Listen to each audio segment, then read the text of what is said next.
Hey, friend. Welcome back to the Anchored with Purpose podcast. I'm so glad that you're here as we continue our Anchored in Every Area series 10 life anchors that help build peace, purpose, and presence in everyday life. Today, we're focusing on the family anchor, one of the most foundational yet often overlooked elements in our lives. Whether you're raising littles, parenting teens, supporting your spouse, navigating blended family dynamics, or truly trying to stay connected to extended family while pouring into your own home, this episode is for you. Let's dive into how we can stay anchored in love, values, and faith at home, even when life gets messy. Now, let's start by talking about why family is a foundational anchor. Family didn't come out by accident or cultural convenience. It was God's idea from the very beginning. In Genesis 1:27 to 28, we read, "So God created mankind in his own image. Male and female, he created them. God blessed them and said to them, 'Be fruitful and increase in number. Fill the earth and subdue it.'" From creation itself, God placed people in families, not isolated individuals, but in a framework of belonging, love, and purpose. Before the fall, before nations and cities, there was family, Adam and Eve, and then their children. Later in Genesis 12, we see God establish his covenant with Abraham, promising that all families on earth will be blessed through you. Family isn't just this building block of society. It's the first place where we learn about God, love, forgiveness, and community. Even Jesus entered the world in a family, the Holy Family of Mary and Joseph and himself, modeling for us that family is where faith is nurtured, values are passed on, and character is formed. This is why Joshua 24:15 resonates so deeply with people. "As for me and my house, we will serve the Lord." I don't know if you've been to Hobby Lobby lately, but I swear every time I walk in there, I see a sign that says that. But let's be honest, it's not just a decorative sign. It's a declaration of purpose. This household right here will follow God's ways. In today's culture, keeping family life centered on God can be a challenge, though. Parents are juggling endless responsibilities, and family time is often the first thing to get crowded out. The reality is that parents are overwhelmed. In fact, according to Pew Research, nearly 50% of parents say they feel constantly stressed raising kids. It's hard, right? It is stressful. It's definitely not easy. And over 60% of moms report feeling like they're failing to balance family and other roles. And we've talked about this before, especially when we've talked about the life evaluation, that not everything is going to be completely balanced. There is no such thing as actual work-life balance. Nothing is ever going to be completely balanced. But we're aiming to get closer to balanced, where one side isn't weighing so heavy and the other side winning out. Now, here's the thing, too. 96% of Christian parents say that faith is foundational for their family, but only 10% of them report weekly spiritual conversations at home. And that's according to a Barna study. Now, we're not asking families to be perfect. It's about being present. And that consistent presence, guided by intentional choices, allows God to work in ways that matter most. Now, I've journeyed through some seasons as a working mom, a stay-at-home mom, an entrepreneur at home, trying to juggle it all. And I got to tell you, each phase has taught me lessons in humility and priorities, as well as planning and time management. And I will share with you that one intentional decision we made as a family, we chose not to be a travel sports family. Now, I'm going to talk a little bit more about some stats about travel sports later, but I'll tell you the one way that this helped us really make weekend mass a priority It freed up our weekends so that we could get to Mass. It freed us up so that we could do the things we wanted to do on the weekends. And simple decisions like this help to keep us steady and anchored in what truly matters. Now, let's talk about anchoring yourself in what matters most. Colossians 3:14-15 tells us this: clothe yourselves with love. Let the peace of Christ rule in your hearts. Now, I'm not talking about some picture perfect routines. We are not chasing perfect. We are not chasing perfection. We're focusing on presence and progress and peace, some other great P words that are not perfection. So, what does this look like? Well, guys, we know how the littles can tell you that same story 14 times in one day. But it's still about smiling and listening attentively to that little one when he's trying to tell you something that's so important. It's about listening when the kids want to tell you all about Minecraft. Can I just tell you, I know nothing about these video games, but when my kids want to open up to me and talk to me about something, even if it's one of those video games, that's when it's time to listen, because that opens up the door for other conversations, for more personal conversations about their lives.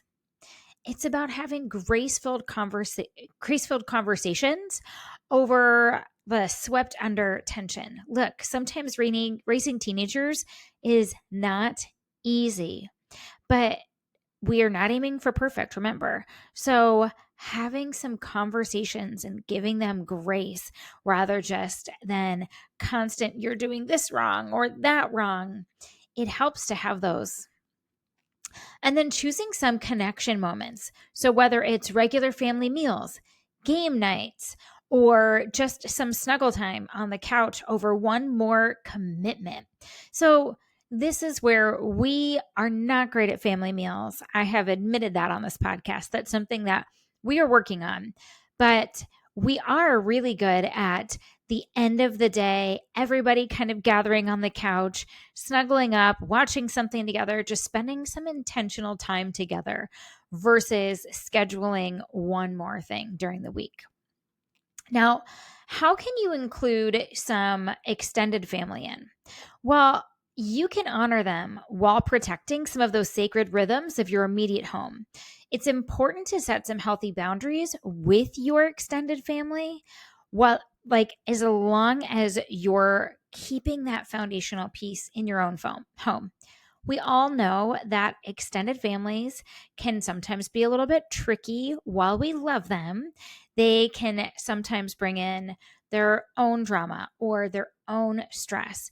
So, yes, it is important to gather with them for family meals every now and then and some of those different holidays, but it's important to set some healthy rhythms for that as well.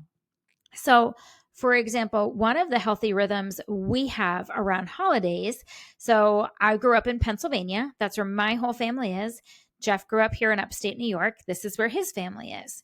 So, when we first got together and I wasn't working retail anymore, we came up with this balanced for holidays. We said, okay, we will stay here for Thanksgiving one year, then go to Pennsylvania for Christmas that same year. Then the next year, we'll swap. We'll go to Pennsylvania for Thanksgiving and stay here for Christmas.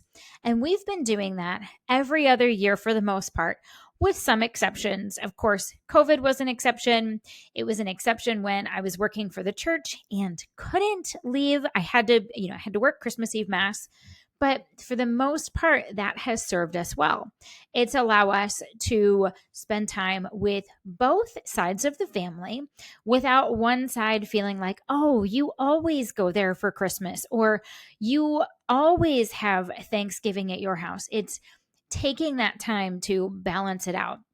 And that's helpful too, because my kids love spending time with both sides of the family, and this gives them an opportunity to celebrate with each side. Now, let's talk about some intentional rhythms. The average US family spends just 6 hours and 17 minutes per week in meaningful togetherness. That breaks down to roughly 37 minutes a day. That's it. I mean, think about what our daily schedules look like. They are tough, right? During the school year, it's getting the kids up for school, getting them off to school, getting them home from school, getting them fed something, dinner done, homework done, rushing off to whatever sport or game, home for showers and baths, and off to bed just to do it all over again the next day. So here's how you can build in some intentional rhythms to help get the most out of that time that you've got together. So, first, it's a daily ritual. So, what sort of daily rituals can you build in? One of our favorites, I've shared this on the podcast before, is a morning blessing before school. So, the boys and I are home in the mornings together, and school. So, in the morning before school, we have this great little routine where the boys and I will read a devotional. Sometimes it's Jesus Calling for Kids. Sometimes it's Anxiety Elephants for Tween Boys by my friend Kara Snyder. And we'll read this devotional together, talk about it, and then I use holy water and give each boy a blessing. I also ask him how I can pray for them that day. And this is what's cool. Sometimes I don't even know what's going on, but this opens up the door. So sometimes for Andrew, he'll say, "Oh, help me with this presentation that I have coming up." Most of the time, I didn't even know this presentation was going on because my kids don't really talk about stuff like that. I don't know if your kids do. My friends that have girls, their kids are great about telling them what's going on at school. My boys, if I ask them about it, I don't get a whole lot. So I learn a lot when I ask how I can pray for them. One of the other things I love about it is that when I give Sean his blessing in the morning, I can see him physically relax. Like he closes his eyes, he takes a deep breath, and his shoulders just fall. Like his body is physically relaxing during this, which just makes my mom heart so happy to see that this is making a positive impact on him. One of these daily rituals can also be bedtime prayers with your kids. It's a super simple way to have this time with them. When the kids were really little, before bedtime prayers, we would read a Bible story to them. And my husband and I would take turns. I would read to Andrew one night, he would read to Sean, and then we'd switch the next night. And that was a nice way to kind of wrap up the night. So we would read other stories with them too. We'd end with a Bible story and then do bedtime prayers. And a lot of times we all four would come together for the bedtime prayers. Now, I'll be honest, I go to bed before the kids now because they're getting older and I am too. And I am an early riser. So Jeff is the one who puts the kids to bed and does nighttime prayers with them. So I'm super thankful that I've got that morning blessing with them and that morning devotion and prayer time.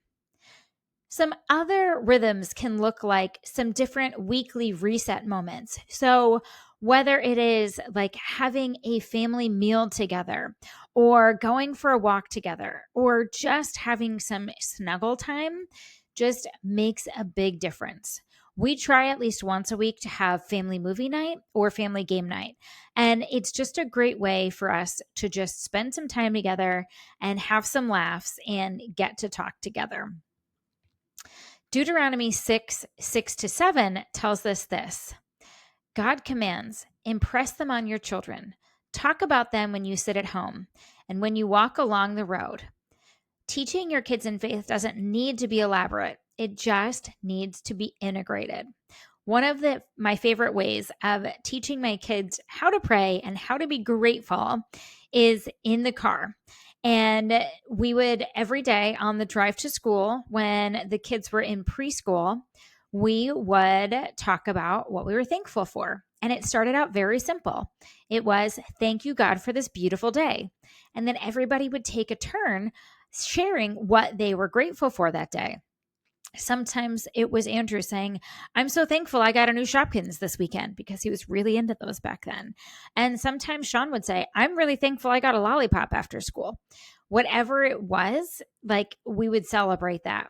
And then we would practice one of our prayers. So whether it was the Hail Mary, the Our Father, the Glory Be, we would take that time. Granted, it was like 5 minutes. It didn't take long to practice gratitude and then practice prayer together. And that's how my kids learned their prayers. It was a really simple way to teach them. Now, I did promise you we'd get back to talking about sports and travel sports and what that pressure factor looks like. And I know that many families feel the pressure to sign up for travel teams, and that's great for the families who love this. But I'll share with you why it wasn't the right choice for us. So, when it came to travel leagues, we saw what one of our nephews had gone through. He was playing on like 3 baseball teams at a time. They were constantly running to a different baseball field, constantly traveling, constantly gone all weekend. We never saw them. We had next door neighbors too, who had 3 girls in softball and who were off to softball tournaments every single weekend. Like they had this beautiful pool in their backyard and they never got to use it because they were always off at a softball field. We would see them packing their SUV super early Saturday morning and they wouldn't come home until Sunday evening. And back then, Jeff and I decided, you know what? That lifestyle is not for us. Like, we do not want to live that kind of life. We want to be home with our kids on the weekends. We would rather be swimming with our kids than watching them play on the sidelines. Not just that time factor, but the cost factor too. I mean, hearing what some of Andrew's friends' parents are paying for hotel rooms for travel tournaments and for the fees and the uniforms and the gear, it's just a lot. And I'm not saying there's anything wrong with travel sports. There are so many wonderful things about sports. We just knew that we would rather have intentional time with our kids rather than encouraging them to play travel sports. And after having conversations with our kids, we found they felt the same way too. It was funny. Sean had said, I really don't like sports that make me play on the weekends. I would rather be here with you guys, or I would rather us traveling and going somewhere fun together for fun. And I'm so grateful that that's the way our kids see it too. Now, are our kids super talented athletes either? They're not. No. Are they going to be, the top players on the team? Never. That's not them, and that's okay. But I'm grateful that we made this conscious choice years ago before any sort of talent started, showing itself, so that we could just have this intentional time together, especially on the weekends. Now, in this series, I've been giving you some journal prompts and some reflection questions. So here they are. And don't worry, I'm going to have them for you in the show notes too. So your journal prompts are this: what atmosphere do I want to cultivate in my home? Number 2, what one decision could protect our family's peace this week? Number 3, what has God been teaching me through our family journey? And here are some more reflection questions for you. Are we saying yes to things that distract from our family values? Number 2, where am I modeling pressure instead of peace? And number 3, how is God inviting us to lead our family differently this season? If family life feels chaotic, if routines are messy, and your energy is low, friend, take a deep breath. Proverbs 14:1 tells us this: the wise woman builds her house. You may feel small in your efforts, but your presence, your prayers, and your choices matter. You are building something eternal with your family, one moment at a time. Keep showing up. Keep choosing what matters. Make decisions that align with your family's values. You are the heart of your home, and God is working through you. Until next time, friend, stay anchored with purpose.